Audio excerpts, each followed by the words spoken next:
نحمده ونصلي على رسوله الكريم أما بعد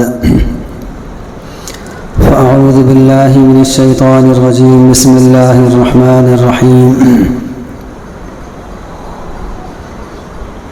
واذكر في الكتاب مريم إذ انتبذت من أهلها مكانا شرقيا صدق الله العلي العظيم۔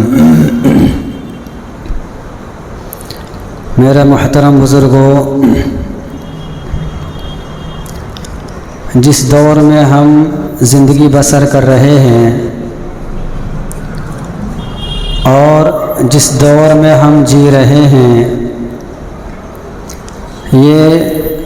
فتنوں کا دور ہے اور یہ آزمائشوں کا زمانہ ہے۔ اللہ کے نبی صلی اللہ علیہ وسلم کی پیشین گوئی کے مطابق آخری زمانے میں بہت سے فتنے ظاہر ہوں گے۔ اگر انسان اور ایمان والا شخص اگر شریعت کے علوم سے واقف ہوگا اور دینی علم کی سمجھ بوجھ رکھے گا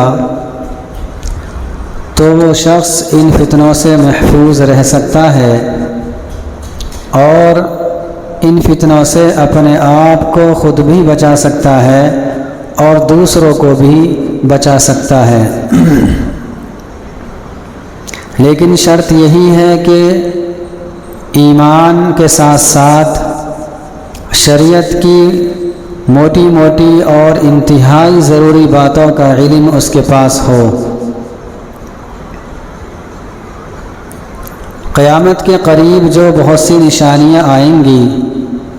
جن کو بڑی نشانیوں میں شمار کیا گیا ہے، ان نشانیوں میں سے ایک نشانی حضرت عیسیٰ علیہ السلام کی آمد ہے، اور آپ علیہ السلام قیامت کے قریب آئیں گے۔ یہ ہمارا عقیدہ ہے۔ اگر کوئی شخص اس عقیدے پر ڈاکہ ڈالتا ہے اور وہ اس عقیدے کے خلاف کوئی بات کرتا ہے تو یہ بات سمجھ لینی چاہیے کہ وہ دائرہ اسلام سے خارج ہو جائے گا، اور جو اس کی مان کر اس عقیدے کے خلاف ایمان لے آئے گا اور اس عقیدے کو دل سے تسلیم کر لے گا تو وہ شخص بھی دائرہ اسلام سے خارج سمجھا جائے گا۔ اس لیے کہ میں نے پہلے بھی بتایا تھا کہ ایمان میں داخل ہونے کے لیے اور مسلمان باقی رہنے کے لیے ضروری ہے تمام عقائد پر ایمان لانا اور تمام عقائد کو دل سے تسلیم کرنا۔ لیکن ایمان سے باہر ہونے کے لیے یہ ضروری نہیں کہ تمام عقائد کا انکار کرنا پڑے، بلکہ ایک عقیدے کو بھی اگر آدمی دل سے نہیں مانے گا تو وہ شخص اسلام سے خارج سمجھا جائے گا اور اس کا نام اس ایمان والوں کی لسٹ سے اللہ تعالیٰ کے علم میں نکل جائے گا۔ حضرت عیسیٰ علیہ السلام کون ہیں، کیا شخصیت ہیں اور کس طریقے سے ان کا تذکرہ قرآن کریم میں موجود ہے، احادیث بھری پڑی ہیں۔ عیسیٰ علیہ السلام کے تذکرے سے احادیث بے شمار ہیں۔ بہت سی احادیث میں اللہ کے نبی صلی اللہ علیہ وسلم نے تفصیلاً ذکر کیا ہے۔ اسی طریقے سے قرآن کریم میں بھی اللہ تعالیٰ نے عیسیٰ علیہ السلام کا تذکرہ مختلف آیات میں ذکر کیا ہے۔ تو حضرت عیسیٰ علیہ السلام کے جو نانا تھے وہ عمران تھے، حضرت عمران، اور حضرت عمران کی جو بیوی تھی ان کی اولاد نہیں ہوتی تھی۔ ایک مرتبہ ان کو امید ہو گئی تو انہوں نے اللہ تعالیٰ سے یہ تمنا کی کہ اللہ، جو میرے پیٹ میں بچہ پل رہا ہے، اگر وہ لڑکا ہوا تو میں آپ کی عبادت کے لیے اس کو وقف کر دوں گی اور پوری زندگی وہ آپ کی عبادت کرے گا۔ قرآن کریم میں ہے، اذ قالت امرأة عمران رب انی نذرت لك ما في بطنی محررا فتقبل منی انک انت السمیع العلیم، کہ اے میرے پروردگار، میرے پیٹ میں جو بچہ پل رہا ہے اگر وہ لڑکا ہوا تو میں آپ کی عبادت کے لیے اس کو وقف کر دوں گی۔ اور حضرت مریم علیہ السلام کے پیدا ہونے سے پہلے جو حضرت عیسیٰ علیہ السلام کی والدہ ہیں، حضرت عمران یہ عیسیٰ علیہ السلام کے نانا ہیں، تو حضرت مریم علیہ السلام کی پیدائش سے پہلے ہی حضرت عمران کا انتقال ہو گیا، اور یہ حضرت عمران یہ بیت المقدس کے امام تھے۔ بہرحال حضرت مریم علیہ السلام دنیا میں تشریف لائیں، اور جب ان کی ولادت ہوئی تو چونکہ لڑکی تھی، اس لیے حضرت مریم علیہ السلام کی والدہ نے بطور افسوس کے یہ کہا کہ اے میرے پروردگار، میرے یہاں تو بچی پیدا ہوئی ہے، میرا خیال تو یہ تھا کہ اگر لڑکا ہوگا تو آپ کی عبادت کے لیے وقف کر دوں گی، لیکن میرے یہاں تو بچی پیدا ہوئی ہے۔ اور فرمایا وَإِنِّي سَمَّيْتُهَا مریم، اور میں نے اس کا نام مریم رکھا ہے۔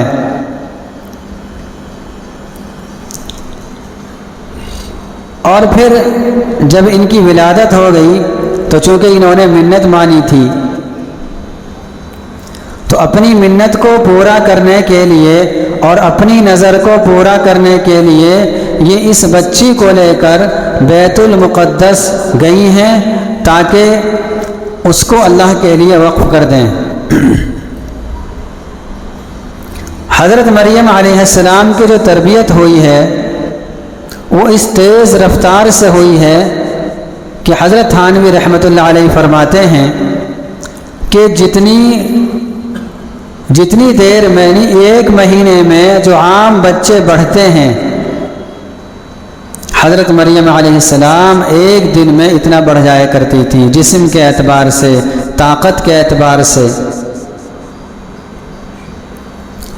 اتنی تیز رفتاری سے اللہ تعالیٰ نے ان کی بڑھوتری کی ہے اور ان کی تربیت کی ہے۔ بہرحال جب یہ وہاں پہنچی ہیں تو وہاں دیگر علماء کرام بھی تھے، اور حضرت زکریا علیہ السلام جو نبی ہیں وہ بھی موجود تھے، اور حضرت زکریا علیہ السلام ہی اس وقت امام بن گئے تھے حضرت عمران کے بعد۔ تو تمام علماء کی یہ تمنا تھی کہ اس بچی کی پرورش میں کروں، ہر ایک کی خواہش تھی۔ حضرت زکریا علیہ السلام کی اور زیادہ خواہش تھی، وہ اس وجہ سے کہ اگر اس بچی کے باپ یہاں موجود ہوتے تو وہ اس بچی کی تربیت خود کرتے، لیکن چونکہ اس بچی کے تو باپ ہے نہیں، اور حضرت زکریا علیہ السلام یہ اس بچی کے خالو تھے، یعنی حضرت مریم علیہ السلام کے خالو تھے، اور حضرت مریم علیہ السلام کی خالہ حضرت زکریا علیہ السلام کے نکاح میں تھی، تو اس اعتبار سے بھی ان کو ترجیح کا حق حاصل تھا کہ میں اس بچی کی پرورش اوروں سے اچھی کر سکتا ہوں، چونکہ میرے پاس اس بچی کی خالہ ہے، اور خالہ جو ہوتی ہے وہ ماں کے درجے میں ہوتی ہے۔ لیکن چونکہ سب کی تمنا تھی اور سب کی آرزو تھی، اس لیے قرعہ اندازی ہوئی۔ اور قرعہ اندازی کس طریقے سے ہوئی کہ جن جن قلموں سے وہ تورات لکھتے تھے تمام علماء کرام، یہ طے پایا کہ اپنا اپنا قلم دریا میں ڈال دیں اور دریا کے بہاؤ کے خلاف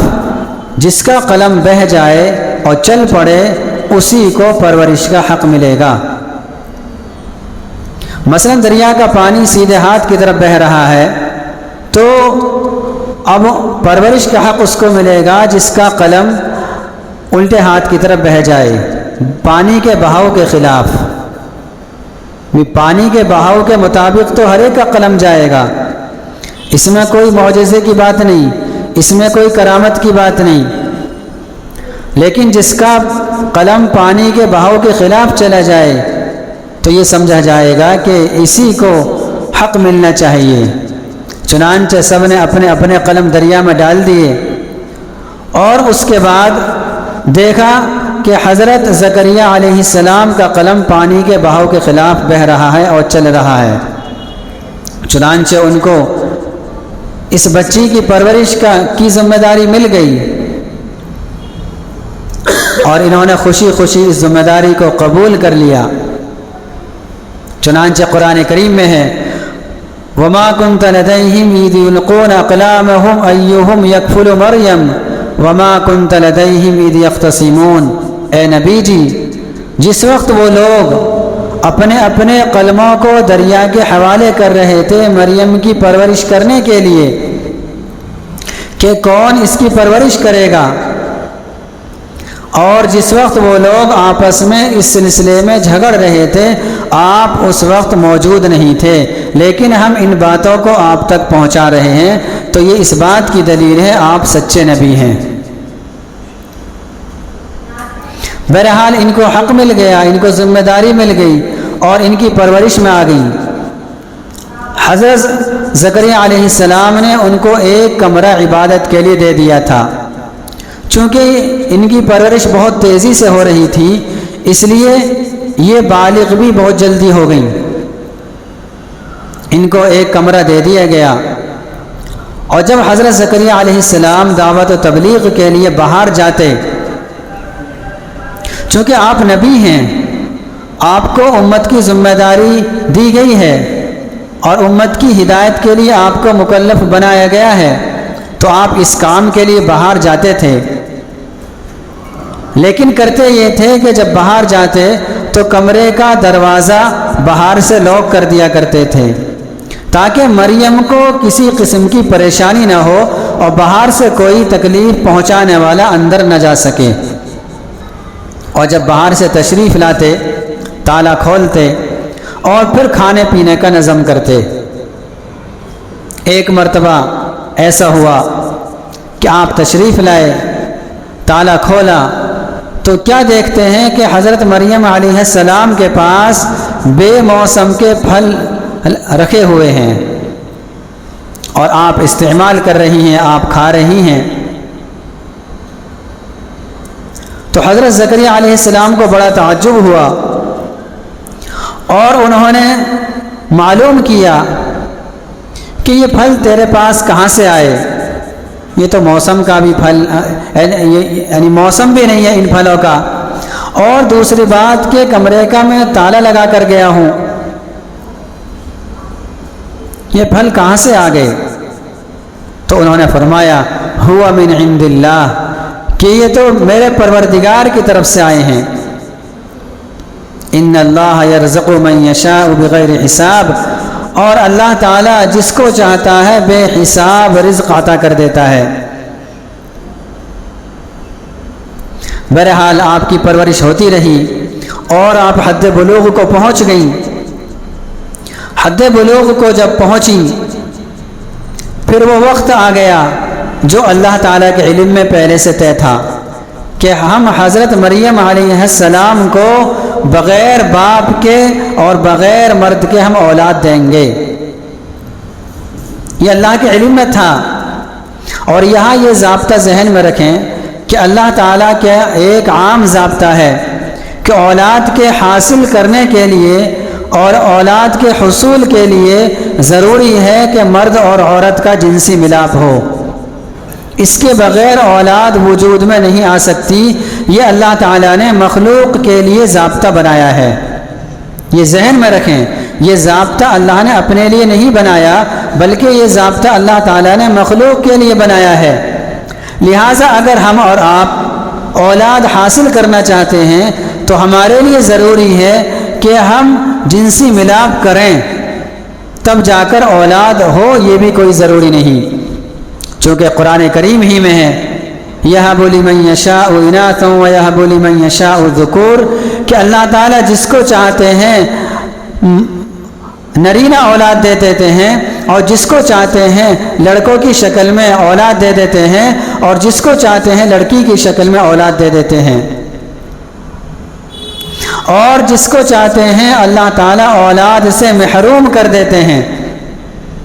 اور جس کو چاہتے ہیں اللہ تعالیٰ دونوں سے نواز دیتے ہیں۔ آج ہم دیکھ لیں بہت سارے جوڑے ایسے ملیں گے کہ شادی ہو گئی اور جسمانی کوئی پریشانی بھی نہیں ہے لیکن اولاد سے محروم ہیں، اور بہت سارے ایسے بھی ملیں گے جن کے پاس لڑکے ہی لڑکے ہیں، اور بہت سارے ایسے بھی ملیں گے جن کے پاس لڑکیاں ہی لڑکیاں ہیں، اور بہت سارے ایسے بھی مل جائیں گے کہ جن کے پاس دونوں نعمتیں ہیں۔ یہ خزانہ اللہ تعالیٰ نے اپنے پاس رکھا ہے، اس میں کسی کو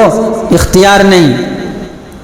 تو اللہ تعالیٰ نے یہ مخلوق کے لیے ضابطہ بنایا، لیکن اللہ تعالیٰ اس کے علاوہ پر بھی قدرت رکھتا ہے۔ چنانچہ اللہ تعالیٰ نے حضرت آدم علیہ السلام کو بغیر ماں باپ کے پیدا کر کے دکھایا، نہ مرد ہے نہ عورت ہے اور نہ ان دونوں کا ملاپ ہے، لیکن اللہ تعالیٰ نے حضرت آدم علیہ السلام کو اپنی قدرت سے پیدا کر کے دکھایا۔ اسی طریقے سے حضرت حوا علیہ السلام کو حضرت آدم علیہ السلام کی پسلی سے پیدا کر کے دکھایا، یعنی مرد تو ہے لیکن عورت نہیں۔ ایک اور قدرت کہ اللہ تعالیٰ نے حضرت عیسیٰ علیہ السلام کو بغیر باپ کے پیدا کر کے دکھایا۔ یہ ہمارا عقیدہ ہے۔ قرآن کریم میں ارشاد فرمایا وَاذْكُرْ فِي الْكِتَابِ مریم، کہ آپ کتاب کے اندر ذرا مریم کا تذکرہ کر کے بتائیں اور لوگوں کے سامنے بتائیں کہ مریم کا کیا واقعہ ہے۔ اِذِ انتبذت من اہلہا مکانا شرقیہ، جبکہ وہ اپنے گھر والوں کو چھوڑ کر ایک مشرقی مکان میں عبادت کے لیے بالکل انہوں نے سکون اختیار کرنے کے لیے کہ سکون سے میں عبادت کروں، اپنے آپ کو الگ کر لیا۔ فاتخذت من دونہم حجابا، اور اپنے گھر والوں اور اپنے درمیان پردہ حائل کر دیا کہ لوگ میرے پاس نہ آ پائیں گھر والے، کہ کہیں میرے اور اللہ تعالیٰ کے درمیان جو تعلق ہے، جو میں عبادت کر رہی ہوں، اس میں خلل پیدا نہ ہو جائے۔ یہ عبادت کرتی رہیں، اور پھر اللہ تعالیٰ کا ارشاد ہے فَأَرْسَلْنَا إِلَيْهَا رُوحَنَا فَتَمَثَّلَ لَهَا بَشَرًا سَوِيًّا، کہ اس کے بعد ہم نے اپنے فرشتے کو جبریل کو